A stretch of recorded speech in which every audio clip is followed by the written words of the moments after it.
Hello बच्चों, कैसे हो आप सब। मैं हूं सोनम और स्वागत है आप सभी का मेरे YouTube channel science with Sonam पर। बच्चों, लास्ट टाइम हमने प्राणियों में पोषण चैप्टर था वो कंप्लीट कर लिया था। तो आज हम लोग नेक्स्ट चैप्टर पढ़ेंगे जो है रेशों से वस्त्र तक। तो इसमें सबसे पहले बच्चों हम पढ़ेंगे जांतव रेशे। जांतव रेशे, आपको जांतव रेशे पता होना चाहिए। जांतव रेशे क्या है? तो बच्चों, जो रेशे क्या होते हैं, जो रेशे जंतुओं से प्राप्त होते हैं। देखिए, नाम में ही छुपा है इसका मीनिंग। जांतव मतलब जंतु, रेशे रेशे। तो जो रेशे कहाँ से प्राप्त होंगे? जंतुओं से प्राप्त होंगे, उनको कहेंगे जांतव रेशे।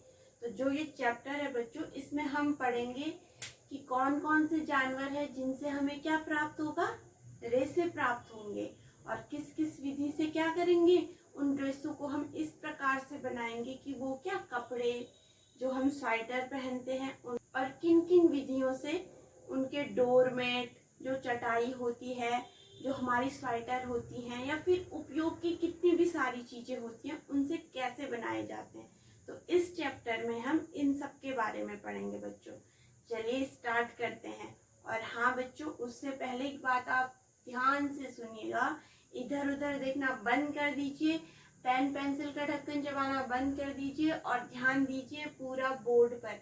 क्योंकि बच्चों, अगर आप शुरू से ध्यान से देखोगे तभी आप लोगों की समझ में आएगा। ठीक, चलिए स्टार्ट करते हैं। अब देखिए बच्चों, जो ये जांतव रेशे हैं, इसमें दो चीजें आती हैं। एक आता है आपका ऊन और दूसरा आता है आपका रेशम। ठीक है, एक आता है ऊन, दूसरा आता है रेशम। तो क्या हो रहा है बच्चों? ऊन और रेशम। तो हम पढ़ेंगे कि ऊन किससे प्राप्त होती है, रेशम किससे प्राप्त होता है। तो सबसे पहले बात आती है बच्चों ऊन की। तो देखिए बच्चों, आप कभी सीप फार्म में गए होंगे, या फिर आपने कभी, आप अगर घूमने गए होंगे किसी पहाड़ी एरिया में, तो आपने वहां पर देखा होगा कि वहां पर क्या होती हैं, बहुत सारी बकरियां होती हैं। ठीक, तो उन बकरियों के शरीर पर क्या होते हैं, छोटे छोटे रोए निकले होते हैं। उसको क्या कहते हैं? उसको ऊन कहते हैं। तो देखिए बच्चों, वो ऊन है जो, उसका उपयोग हम सीधे ही नहीं कर सकते, मतलब सीधे निकाला और उसका उपयोग कर लिया, ऐसे नहीं करते हैं। उसको निकालने के बाद भी उसकी बहुत सारी प्रक्रियाएं हैं, बहुत सारे चरणों में क्या होता है, वो ऊन, बहुत सारे चरणों में क्या होता है, वो ऊन बहुत सारे चरणों द्वारा उस ऊन को क्या किया जाता है, फिर उपयोग में लाया जाता है। तो आप मुझे ये बताइए, कौन कौन से ऐसे जानवर होंगे कि जिनसे ऊन प्राप्त होगी। तो सबसे पहले आपने देखा होगा भेड़ से होती है, बकरी से होती है, खरगोश से भी होती है बच्चों, और ऊंट हो गया, लामा हो गया, बहुत सारे ऐसे जानवर हैं जिनसे क्या प्राप्त होती है, ऊन प्राप्त होती है। अब बच्चों, आपको एक चीज ये ध्यान में आ रहा होगा कि जो ये जानवर होते हैं, इनका शरीर ऊन से कैसे ढका रहता है, और हमारी बॉडी पे इतने बाल क्यों नहीं है।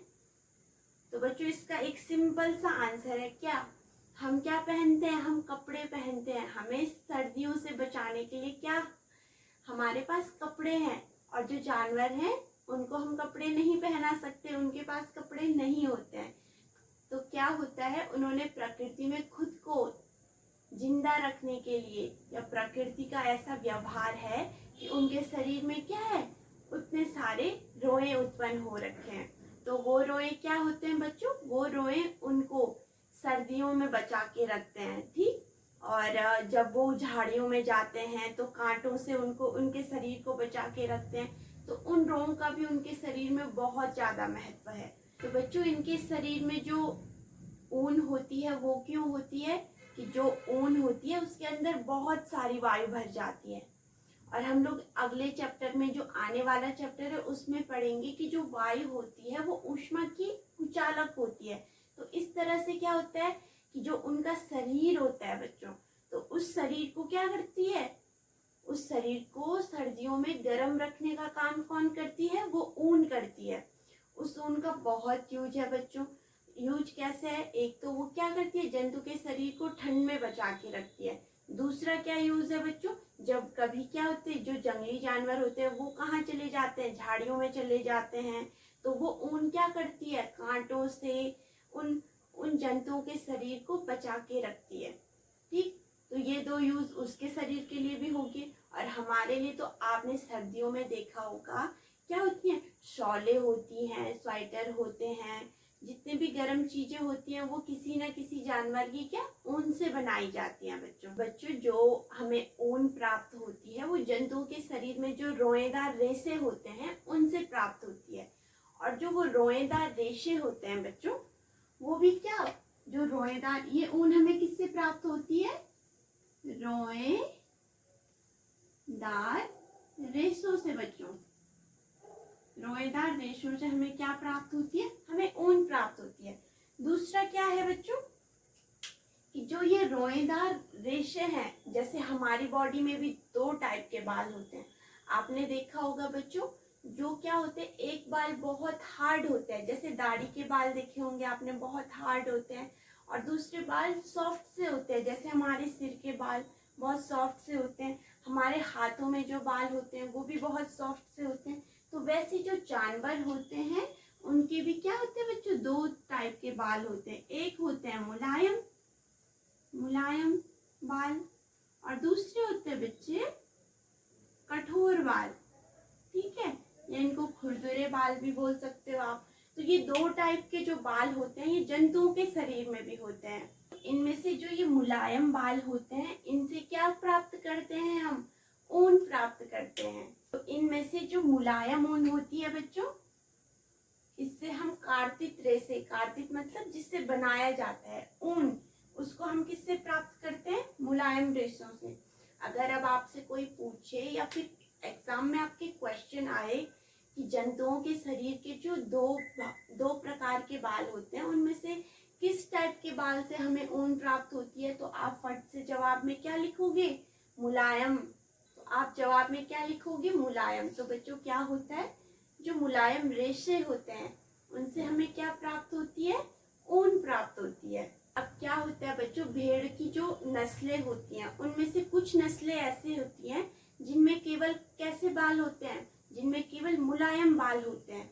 तो अब क्या क्वेश्चन आ रहा है कि जो मुलायम बाल होते हैं जिनमें, तो उनको क्या ज्यादा से ज्यादा उनका वृद्धि और विकास पर ध्यान दिया जाता है, क्योंकि हमें क्या चाहिए, हमें मुलायम रेशे ज्यादा चाहिए। और जो भेड़ें, जिन भेड़ों के क्या होते हैं, कुछ भेड़ों पे मुलायम रेशे ज्यादा होते हैं, तो वो बहुत उपयोगी होते हैं मानव के लिए। जो आगे है आपके पास ऊन प्रदान करने वाले जंतु। तो बच्चों इसमें सबसे पहला नाम आता है इसका, भेड़ का। इसमें पहला नाम आता है बच्चों भेड़ का। अब ऐसा नहीं है बच्चों कि केवल भेड़ की ऊन से ही हमें ऊन प्राप्त होती है, भेड़ के मुलायम रेशों से ही हमें ऊन प्राप्त होती है, ऐसा बिल्कुल भी नहीं है। लेकिन क्या होता है, जो मार्केट है, तो मार्केट में क्या ज्यादातर किसकी ऊन मिलती है, ज्यादातर भेड़ की रेशों की ही ऊन प्राप्त होती है हमें। तो इसलिए ये क्या है, एक मुख्य स्रोत है ऊन का। और दूसरा आपने देखा होगा बच्चों मैं कई बार आपसे कहती हूँ, जो जानवर आप लोगों ने अपने सामने नहीं देखे हैं तो आप लोग उसको कहाँ देख सकते हो, discovery channel, national discovery channel पे भी देख सकते हो आप लोगों ने, या फिर यूट्यूब पर डाल के भी आप लोग उनको देख सकते हो। तो आप आज क्या देखोगे, याक को भी देखोगे। और याक कहाँ पाया जाता है, तिब्बत और लद्दाख वाले एरिया में याक ज्यादा पाया जाता है। तो याक की भी क्या होती है, जो उसके शरीर के भी मुलायम रेशे होते हैं उनसे भी हमें क्या प्राप्त होती है, ऊन प्राप्त होती है। बच्चों याक को आपको समझ में आ गया, याक कहाँ पाए जाते हैं, तिब्बत और लद्दाख में। तीसरा आता है बच्चों आपके पास बकरी। बकरी के बालों से भी क्या प्राप्त की जाती है, ऊन प्राप्त की जाती है। इसमें पहला नाम आता है बच्चों अंगोरा बकरी। ठीक, तो जो अंगोरा बकरी है ये जम्मू कश्मीर की पहाड़ियों पर पाई जाती है बच्चों। दूसरी है कश्मीरी बकरी। तो कश्मीरी बकरी क्या करते हैं बच्चों, इसकी ऊन होती है, आपने बहुत बार सुना होगा, आपके घर में आपकी मम्मी, दादी, ताई, चाची लोग, इनमें से किसी न किसी के पास पश्मीना शॉलें जरूर होंगी। तो आप लोग देखिएगा वो सॉल क्या होती है, वो बहुत सॉफ्ट सी सॉल होती है बच्चों। तो वो किसकी किसकी ऊन से बनाई जाती है? कश्मीरी बकरी की ऊन से बनाई जाती है। और ये बकरी भी बच्चों जम्मू कश्मीर में पाई जाती है। चौथा नाम आता है बच्चों ऊंट का। ऊंट के क्या होते हैं, जो रेसे होते हैं उनसे भी क्या हमें प्राप्त होती है? ऊन प्राप्त होती है बच्चों। लास्ट है बच्चों आपके पास लामा और एल्पेका। ये कहाँ मिलते हैं हमें? दक्षिण अमेरिका। तो बच्चों जो ये मैंने आपको बताए हैं ये आप अपनी कॉपी में जरूर इसके नोट्स बनाइएगा, क्योंकि आपसे पूछ सकता है कि मार्केट में सर्वाधिक ऊन किसकी होती है, तो आप बताओगे भेड़ की होती है। और याक कहाँ प्रसिद्ध है, तो आप बताओगे याक कहाँ प्रसिद्ध है? लद्दाख और तिब्बत वाले एरिया में याक प्रसिद्ध है। तीसरा आएगा बच्चों आपके पास अंगोरा किसकी किस्म है, तो आप क्या बोलोगे? अंगोरा क्या है? अंगोरा एक बकरी है। जो ऊंट से हमें ऊन प्राप्त होती है, तो जो आपने मैट वगैरह देखे होंगे वो ऊंट की ऊन से बनाए जाते हैं। पांचवा आता है लामा और एल्पेका। बच्चों लामा और एल्पेका की क्या करना, आप लोग एल्पेका को जरूर देखना, आप गूगल में इसको जरूर सर्च करना और इसकी इमेजेस आप लोग जरूर देखना इन दोनों की, ये किस तरह के जानवर हैं, ठीक है। और ये कहाँ पाए जाते हैं? दक्षिण अमेरिका में पाए जाते हैं। तो बच्चों जो नेक्स्ट है वो है रेसे से ऊन तक, और इसमें है भेड़ पालन और प्रजनन। तो अब यहाँ ध्यान दीजिए बच्चों कि हम क्या कर रहे हैं, हमें ऊन चाहिए। तो उसके लिए सबसे पहले क्या जरूरी है? हमें भेड़ों को पालना पड़ेगा, ठीक। अब उनके लिए कैसी दशाएं होती हैं, वो क्या क्या खाते हैं, ये चीज हमें क्या होनी चाहिए? पता होनी चाहिए। तो सबसे पहले आप लोग कभी पहाड़ी वाले एरिया में गए हो या फिर कभी मैदानी वाले एरिया में भी देखा होगा आपने, क्या होते हैं? गडरिया होते हैं। वो क्या करते हैं? भेड़ों के झुंड को लेके जाते हैं, भेड़ चराते हैं। तो जो गडरिया होते हैं उनको बहुत नॉलेज होता है कि क्या खाती हैं भेड़ें, कब वो कैसे रिएक्ट करती हैं, कब क्या होता है। भेड़ें क्या खाती हैं? घास खाती हैं, अनाज खाती हैं, नमक खाती हैं, कुछ खनिज लवण भी खाती हैं। तो ये सब क्या है बच्चों? भोजन के अवयव हैं जो भेड़ें ग्रहण करती हैं। ग्रहण करेंगी, भोजन लेंगी, तभी तो उनका वृद्धि और विकास होगा। और उनका वृद्धि विकास ढंग से होगा तो हमें क्या होगी? उनसे ज्यादा मात्रा में ऊन प्राप्त होगी। आपने देखा होगा कभी कभी पहाड़ों में बहुत ज्यादा ठंडा हो जाता है, तब क्या होती हैं? सारी भेड़ें एक ही कमरे में रहती हैं, बहुत बड़ा हॉल होता है, वो वहां रहती हैं। आप लोग कभी सीप फार्म में जाओगे तो आप लोग वहां देख सकते हो कि भेड़ें कैसे रहती हैं, कैसे उनसे ऊन निकाली जाती है, वो क्या क्या खाती हैं। देखिए बच्चों कुछ भेड़ें ऐसी होती हैं जिनकी जो शरीर की जो क्या होती है, आउटर लेयर होती है, उसमें बहुत ज्यादा घने बाल होते हैं। किसी में बहुत मुलायम बाल होते हैं, किसी में बहुत ज्यादा घने बाल होते हैं। तो ऐसी भेड़ों का चुनाव हम कैसे कर सकते हैं? वर्णात्मक प्रजनन द्वारा। जो अच्छी गुणवत्ता की क्या होती है बच्चों? भेड़ें होती हैं, उनका क्या करवाया जाता है? उनको उनका चयन किया जाता है और प्रजनन द्वारा ऐसी नई किस्म का क्या करा जाता है? ऐसी नई किस्म को पैदा किया जाता है जिसमें क्या हो? अच्छे बाल हो, घने बाल हो, मुलायम बाल हो, क्योंकि हमें ऊन के लिए कैसे बाल चाहिए?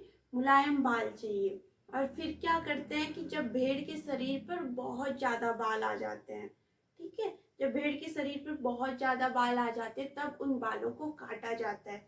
इन बालों के काटने में एक चीज को ध्यान में रखा जाता है बच्चों, जो भेड़ के बाल काटते हैं वो सर्दियों में बहुत कम काटते हैं, नहीं के बराबर काटते हैं। क्यों? क्योंकि अगर हम उनके बाल काट लेंगे तो उनको बहुत ज्यादा सर्दी लग जाएगी, जिससे उनकी मौत भी हो सकती है। तो इसलिए जो भेड़ों के बाल काटने का काम होता है वो कब होता है? वो गर्मियों में होता है।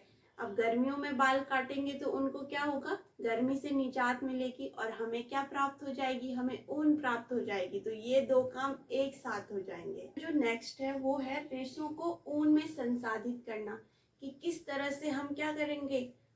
रेशे को लेंगे और फिर उसको किस तरह से ऊन में कन्वर्ट करेंगे। ऐसे तो नहीं हो सकता कि भेड़ के शरीर से रेशे निकाले और सीधे उससे स्वेटर बनाना स्टार्ट कर दिया। उसको रेशे से ऊन बनने में बहुत सारी प्रक्रियाओं के बीच गुजरना पड़ता है। तो अभी आज हम पढ़ेंगे वो कौन कौन से चरण है। तो इसमें जो फर्स्ट चरण है बच्चों, उसमें क्या करना है, भेड़ के, उसमें क्या होता है कि भेड़ के शरीर से क्या की जाती है, उसके जो बाल होते हैं उनको काटा जाता है। अब मैं आपको पहले भी बता चुकी हूँ कि वो बाल कौन से महीने में काटने हैं, वो काटे जाते हैं किस महीने में, गर्मियों में। गर्मियों में क्यों, ताकि भेड़ का शरीर क्या ठंड से बचा रहे। तो हम क्या करेंगे, सबसे पहले उसके शरीर से बालों को निकालेंगे। तो जब हम बाल निकालते हैं तो उसके शरीर की जो पतला जो आवरण होता है वो भी निकल जाता है। ठीक, वो भी निकल गया बालों के साथ। अब जो सेकंड चरण है बच्चों, उसमें किया जाता है अभिमार्जन। तो अभिमार्जन कौन सी प्रक्रिया है, देखिए भेड़ क्या होती है, जंगलों में रहती है और बहुत सारे स्थानों पर जाती हैं। तो उनके जो बाल होते हैं, जो उनके रेशे होते हैं, वो बहुत काफी ज्यादा गंदे रहते हैं। तो उनको क्या किया जाता है, जैसे जब भेड़ के शरीर से उन रेशों को निकाला जाता है तो एक बड़ी सी टंकी में उन रेशों को धुला जाता है। तो जैसे उन रेशों को क्या करते हैं, धुलते हैं, तो क्या होता है, उस रेशों से जो धूल मिट्टी होती है, जो चिकनाई होती है, वो क्या हो जाती है, बह जाती है, निकल जाती है। तो इस प्रक्रिया को क्या कहा जाता है बच्चों, इस प्रक्रिया को कहा जाता है अभिमार्जन। देखिए 2 चरण कंप्लीट हो गए। पहले में भेड़ों के शरीर से बालों को हटाया, दूसरे में बड़ी सी टंकी ली और उसमें उन बालों को धुला ताकि वो बाल साफ हो जाएं। देखिए धीरे धीरे हम क्या हो रहे हैं, आगे बढ़ रहे हैं ऊन बनाने की प्रक्रिया में। बच्चों अभिमार्जन के बाद क्या होता है, अभिमार्जन के बाद होता है छटाई। अब छटाई कैसे होगी, जो हमने बालों को धो दिया उनको कहाँ, कारखानों में भेजा जाता है। कारखानों मतलब कारखानों में भेजा जाता है उन बालों को। फिर कारखानों में क्या होता है, अलग अलग गठन के बाल, मतलब कोई छोटे कोई बड़े, उन बालों को क्या किया जाता है, अलग अलग किया जाता है। तो इस प्रक्रिया को क्या कहते हैं, इस प्रक्रिया को कहते हैं छटाई। अभिमार्जन के बाद हमारे पास जो बाल आए, हमने उनको कारखानों में भेजा और कारखानों में उन बालों का क्या किया गया कि अलग अलग गठन वाले जो बाल थे उनको अलग अलग रखा गया। तो देखिए फर्स्ट जो चरण था वो कंप्लीट हो गया, सेकंड भी कंप्लीट हो गया और थर्ड भी कंप्लीट हो गया कि छटाई कैसे होती है। चलिए अब बात करते हैं चौथे चरण की। इसके बाद क्या किया जाता है, सुखाया जाता है। लेकिन सुखाने से पहले एक काम किया जाता है बच्चों, कि जो छोटे और फूले हुए रेशे होते हैं, जिनको क्या कहते हैं, जिनको कहते हैं बर, उन बर को छांट लिया जाता है, अलग कर दिया जाता है। क्योंकि जब क्या होता है, आपने देखा होगा आपकी स्वेटर में छोटे छोटे बारीक क्या होते हैं, गोले बने होते हैं, तो उनको ही बर बोलते हैं। वो बर क्या करते हैं, क्योंकि वो छोटे हैं, फूले हुए हैं, इसलिए वो क्या हो जाते हैं, बाद में उन रेशों के क्या कर देते हैं, संगठन को खराब कर देते हैं, इसलिए उनको पहले ही छांट दिया जाता है। तो सुखाने से पहले क्या, बर को छांट दिया, फिर उनका क्या किया जाता है, फिर उनको धुला जाता है और फिर से उनको सुखाया जाता है। बच्चों ये कौन से चरण में हो रहा है, ये हो रहा है आपके चौथे चरण में। अब बात आती है बच्चों पांचवें चरण की। तो पांचवें चरण में क्या होगा, इनको आप लोग अच्छी तरीके से समझ लीजिए बच्चों और अपने नोट्स भी बनाते रहिए। देखिए बहुत इंपॉर्टेंट चरण है ये, आपके एग्जाम में जरूर आएगा कि आप चरण वाइज या तो इनको क्या करोगे, क्रमबद्ध रूप से लिखने के लिए आ सकता है, और ये आपको पता होना चाहिए कि कैसे पहले चरण में क्या हो रहा है, सेकंड चरण में क्या हो रहा है, थर्ड चरण में क्या हो रहा है। तो देखिए आप लोग इसको ध्यान से देखिए बच्चों। इसके बाद क्या किया जाता है, इसके बाद किया जाता है रंगाई। अब आपने देखी होगी भेड़ या तो काली होती है या सफेद होती है, उनके जो रेशे होते हैं उनको आकर्षक बनाने के लिए उनकी रंगाई की जाती है, उनको अलग अलग रंगों से रंगा जाता है। ये हमारे होता है चरण फिफ्थ में। अब जो चरण 6 है बच्चों, 6 में क्या होता है, चलिए यही लिख देती हूँ। जो चरण 6 है बच्चों, उसमें क्या होता है, वो है आपका रीलिंग, और ये लास्ट चरण भी है। इसमें क्या किया जाता है, इसमें जितने भी रेशे होते हैं उनको सुलझाया जाता है, सुलझा के उनका सीधा उनको रोल करके उनको ऊन की तरह लपेटा जाता है। अब क्या होते हैं, जो बड़े रेशे होते हैं उनका तो स्वेटर बना लिया जाता है, और जो छोटे रेशे होते हैं वो ऊन के किसी अन्य कपड़ों को बनाने में उनका यूज किया जाता है। तो बच्चों देखिए, आपको ये सारा समझ में आ गया होगा। पहले क्या करेंगे, पहले करेंगे बालों का काटना। सबसे पहले हम भेड़ के क्या करेंगे, बालों को उसके शरीर से उतारेंगे। फिर क्या करेंगे, अभिमार्जन, उनको धुलेंगे बच्चों, जिससे कि उनकी धूल मिट्टी जो भी उनके बॉडी में बालों पे क्या है चिकनाई है वो निकल जाए। फिर क्या किया जाता है, फिर की जाती है छटाई। छटाई में क्या कर रहे थे, छटाई में जो छोटे बड़े सारे बालों को उनके क्या, उनकी लंबाई के अकॉर्डिंग उनको अलग अलग रखते थे। फिर क्या करते हैं, फिर उनको सुखाया जाता है और बर को छांट के अलग किया जाता है। फिर उनको रंगाई की जाती है उनमें अलग अलग कलर से, और फिर की जाती है रीलिंग। उनको क्या किया जाता है, ऊन के रूप में उनके बड़े बड़े गुच्छे बनाए जाते हैं। तो ये सारी प्रोसेस आपको समझ में आ गई है। अब चलिए आगे बढ़ते हैं। नेक्स्ट जो है बच्चों वो है आपका रेशम। तो रेशम को भी क्या कहा जाता है, रेशम भी एक प्रकार का क्या है, रेशम है बच्चों एक प्रकार का जांतव रेशे, जांतव रेशे। और ये किससे प्राप्त होता है, रेशम कीट से। ये किससे प्राप्त होता है, ये होता है रेशम कीट से। अब देखिए रेशम कीट से ये क्या होता है बच्चों, प्राप्त होता है। तो रेशम प्राप्त करने के लिए हमें क्या करना पड़ेगा, इन रेशम कीटों को पालना पड़ेगा। तो रेशम कीट पालन की जो प्रक्रिया होती है उसको क्या कहते हैं, सेरीकल्चर। रेशम कीट पालन की प्रक्रिया को कहेंगे सेरीकल्चर। इसको मैं स्टार पॉइंट कर रही हूँ बच्चों, इसको जरूर ध्यान रखिएगा। तो बच्चों देखिए यहाँ पर आपको दो चीजें क्लियर हो गई होंगी। एक तो हो गया रेशम क्या है, एक जांतव रेशा है, क्योंकि किससे प्राप्त होता है, रेशम कीट से प्राप्त होता है। दूसरा रेशम कीट जिससे हमें रेशम प्राप्त होता है को पालना, इस प्रक्रिया को क्या कहा जाता है, सेरीकल्चर। तो चलिए अब आगे बढ़ते हैं और पढ़ेंगे कि किस तरह से रेशम कीट से हमें क्या प्राप्त होता है, रेशम प्राप्त होता है। और बच्चों इसमें हम आगे पढ़ेंगे रेशम कीट का जीवन चक्र, किस तरह से रेशम कीट का जीवन चक्र है।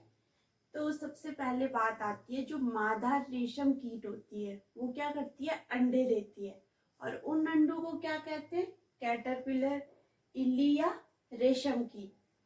देखिए ये क्वेश्चन आ सकता है बच्चों, इसलिए ध्यान से देखिएगा और नोट्स जरूर बनाइएगा कि जो मादा रेशम कीट होती है वो अंडे देती है, और उन अंडों को क्या कहते हैं, या तो कैटरपिलर भी कह सकते हैं, इल्ली भी कह सकते हैं, और रेशम कीट भी कह सकते हैं। कैटरपिलर क्या करते हैं, आकार में वृद्धि करते हैं, और जब ये आकार में वृद्धि करते हैं तो ये अपने जीवन चक्र की दूसरी अवस्था में प्रवेश करते हैं। और इनके जीवन चक्र की दूसरी अवस्था जो कि आकार में वृद्धि करने के कारण हुई है उसको कहते हैं बच्चों प्यूपा। जो ये टर्म है आप लोग इनको जरूर ध्यान रखिएगा, ठीक है, उसको कहेंगे प्यूपा या कोशित। ओके, ये आप लोग को समझ में आ गया होगा, या तो उसको प्यूपा कहेंगे या फिर उसको कोशित भी कह सकते हैं। अब देखिए बच्चों ये प्यूपा क्या करता है, अपने चारों ओर क्या कर लेता है, एक जाल बना लेता है। ये जाल उसको जहां पर वो प्यूपा है, अपने चारों ओर जाल बना लेगा, जहां पर वो प्यूपा है उस स्थान पर टिके रहने में मदद करता है। क्योंकि जाल नहीं बनाएगा तो क्या होता है, हवा से पानी से वो इधर उधर गिर जाएगा। तो वो सबसे पहले क्या कर लेता है, अपने चारों ओर एक जाल बना लेता है जो उसको स्थिर रखने में मदद करता है। फिर धीरे धीरे क्या होता है बच्चों, जो प्यूपा है वो ऐसे एट के आकार में क्या हो जाता है, मुड़ जाता है। जब वो ऐसे एट के आकार में मुड़ता है तो उस समय वो क्या करता है, अपने इस बॉडी से एक प्रोटीन स्रावित करता है। देखिए बच्चों अभी तक क्या हो रहा है, मादा रेशम कीट ने अंडा दिया, उस अंडे को क्या नाम दिया गया, उस अंडे को नाम दिया गया कैटरपिलर। फिर उस कैटरपिलर ने थोड़ी वृद्धि की, उस वृद्धि किए हुए कैटरपिलर के आकार में वृद्धि हो गई, उसको कहेंगे प्यूपा। अब प्यूपा ने क्या किया, अपने चारों ओर एक जाल बना दिया है, और जैसे जैसे वो वृद्धि करता है तो जो उसका सिर होता है वो 8 के आकार में घूम जाता है। 8 के आकार में घूमने के बाद उसकी जो बॉडी होती है उससे एक क्या होता है, प्रोटीन का श्रावण होता है, और वो प्रोटीन एकदम पतले तार के रूप में होता है। ठीक है, पतले तार के रूप में एक प्रोटीन श्रावित होता है, प्रोटीन होता है जो पतले तार के रूप में है। तो बाद में क्या हो जाता है बच्चों, ये सूख जाता है। जो प्रोटीन इसने श्रावित किया वो सूख गया। अब क्या हो गया, उसी प्रोटीन से किसका निर्माण होता है बच्चों, इसी प्रोटीन से होता है रेशम का निर्माण। तो आप इस प्रोसेस को समझ रहे हैं।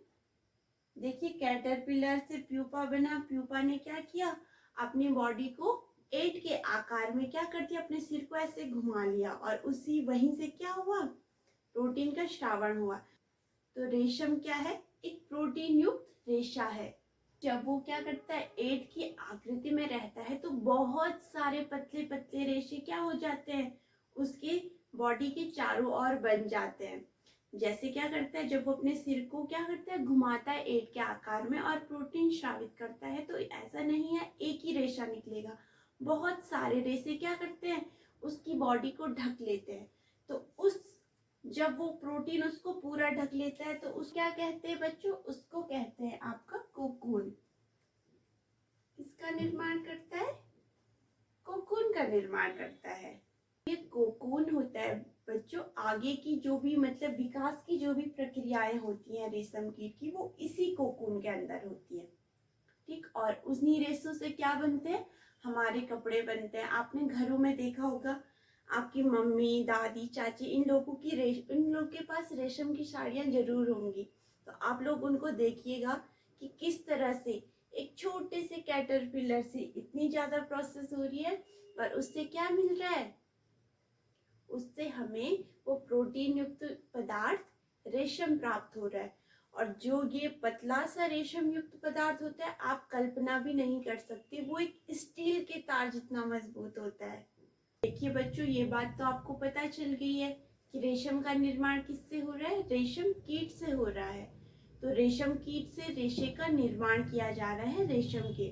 और उसमें एक बात और आती है कि रेशम जो होता है वो अपनी रुक्षता, चिकनाहट, चमक की वजह से क्या होता है, अलग अलग टाइप के रेशम होते हैं।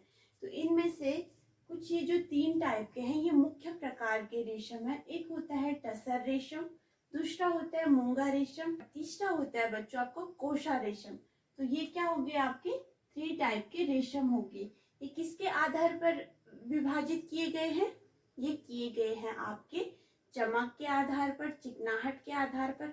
कोई ज्यादा चमकीला होता है, कोई ज्यादा चिकना होता है, इसलिए इस आधार पर इन रेशम को 3 टाइप में डिवाइड किया गया। और भी टाइप के रेशम होते हैं, लेकिन अभी आपके पास केवल 3 टाइप के रेशम ही हैं। और भी बहुत सारे रेशम होते हैं बच्चों, जो अलग अलग रेशम कीटों से प्राप्त किए जाते हैं।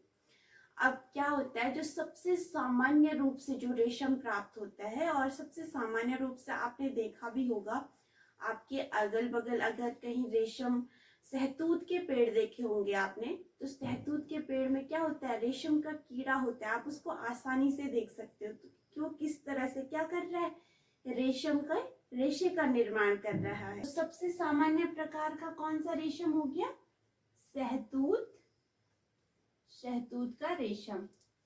ये क्या है बच्चों, ये सबसे सामान्य प्रकार का रेशम है। ये आपको कहीं पे भी मिल जाएगा जहाँ पे क्या होते हैं, सहतूत के पेड़ होते हैं। और ये रेशम क्या करते हैं, रेशम की उन्हीं सहतूत के पेड़ की पत्तियों को खाते हैं, खाने में ये उन्हीं पत्तियों का यूज करते हैं। तो ये, और बच्चों जो ये सहतूत का रेशम है, इससे जो हमें क्या मिलता है, रेशम मिलता है, वो मृदु होता है, लचीला होता है और बहुत चमकदार होता है। जो हमें क्या कहाँ से प्राप्त होता है, शहतूत का रेशम, मतलब सहतूत के पेड़ पे जो रेशम कीट होता है उससे जो रेशम प्राप्त होता है। उस रेशम को क्या करते हैं हम, अलग अलग रंगों से क्या करते हैं, रंजित करते हैं, और हमें रंग बिरंगे रेशम के धागे प्राप्त होते हैं।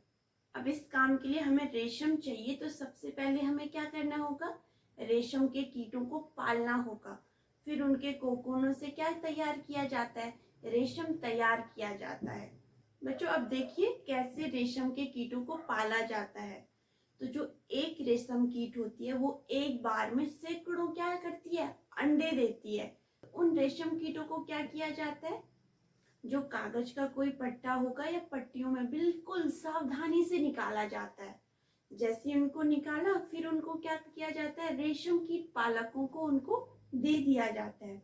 और जो रेशम कीट पालक या जो किसान होते हैं वो उन रेशम कीटों को मतलब उनके अनुकूल जो ताप होती है, जो आर्द्रता होती है उसमें रखते हैं और उन रेशम कीटों को पालते हैं। तो बच्चों मैं आपको पहले बता चुकी हूँ कि जो रेशम के कीट हैं वो शहतूत की पत्तियां खाते हैं। इन रेशम कीटों को क्या करते हैं, जो किसान होते हैं, जो उनके पालक होते हैं, अनुकूल परिस्थिति में रखते हैं ताकि उनको कोई हार्म ना हो, कोई नुकसान ना पहुंचे, अंडे खराब ना हो। और उनको क्या किया जाता है, ऐसे इन्वायरमेंट में रखा जाता है जहाँ ताप आर्द्रता क्या हो, उनके अनुकूल हो। और उनको तब तक पाला जाता है जब तक शहतूत पर नई पत्तियां नहीं आ जाती हैं। और जो ये रेशम कीट होते हैं, जो कैटरपिलर होते हैं, लार्वा होते हैं, वो क्या करते हैं, बहुत ज्यादा उन पत्तियों को खाते रहते हैं और जिससे वो आकार में बड़े होते रहते हैं। और जैसे वो अपने आकार में बड़े होते हैं तो उनको उन पत्तियों के साथ एक बांस की एक ट्रे होती है उसमें निकाल लिया जाता है। उसमें निकालने के बाद जब 25 से 30 दिन हो जाते हैं तो जो वो कैटरपिलर होते हैं वो क्या कर देते हैं, उन पत्तियों को खाना बंद कर देते हैं और वो कोकून बनाने के लिए उन बांस के छोटे छोटे कक्षों में चले जाते हैं। जब वो उन छोटे छोटे कक्षों में चले जाते हैं तो वहां क्या किया जाता है, उन शहतूत की छोटी छोटी टहनियां भी रखी जाती हैं। और वो कैटरपिलर क्या करते हैं, वहीं पर अपने चारों ओर एक जाल बना लेते हैं और उसी जाल के अंदर प्यूपा का क्या होता है बच्चों, विकास भी होता है। देखिए बच्चों, रेशम के जो फाइबर हैं उसको प्राप्त करने के लिए बहुत सारे कोकूनों को ढेर के रूप में क्या किया जाता है, उपयोग किया जाता है। बच्चों वयस्क कीट में चेंज होने से पहले ही उन रेशम के कीड़ों को क्या किया जाता है, एक बहुत गर्म पानी में उनको उबाला जाता है, उनको भाप में रखा जाता है जिससे कि उनसे क्या हो जाए, रेशम पृथक हो जाए। अब रेशम के उपयोग में से अब हम रेशम का उपयोग कैसे करेंगे, तो उन कोकूनों से क्या फाइबर निकालने की जो प्रोसेस होती है बच्चों उसको कहते हैं रेशम की रीलिंग। हमने क्या कर लिया, कोकून से क्या निकाल लिया, फाइबर निकाल लिया है, तो इस प्रोसेस को कहेंगे रेशम की रीलिंग करना। अब जो ये रीलिंग की प्रोसेस होती है ये बहुत विशेष सी जो मशीनें होती हैं उनसे की जाती है। तो क्या ये मशीन क्या करती है, कोकून से क्या निकालती है, फाइबर को निकालती है, कोकून को अलग करती है, उससे फाइबर को निकालती है। फिर क्या की जाती है बच्चों, रेशम के धागों की कताई की जाती है। कताई करने के बाद इन रेशम को बहुत अच्छे अच्छे आकर्षक क्या रंगों में रंगा जाता है और फिर उन्हीं रेशम को क्या कपड़े बनाने में यूज किया जाता है। तो देखिए बच्चों कितनी लंबी प्रोसेस है, हम जो कपड़े पहनते हैं रेशम को उनको बनाने में।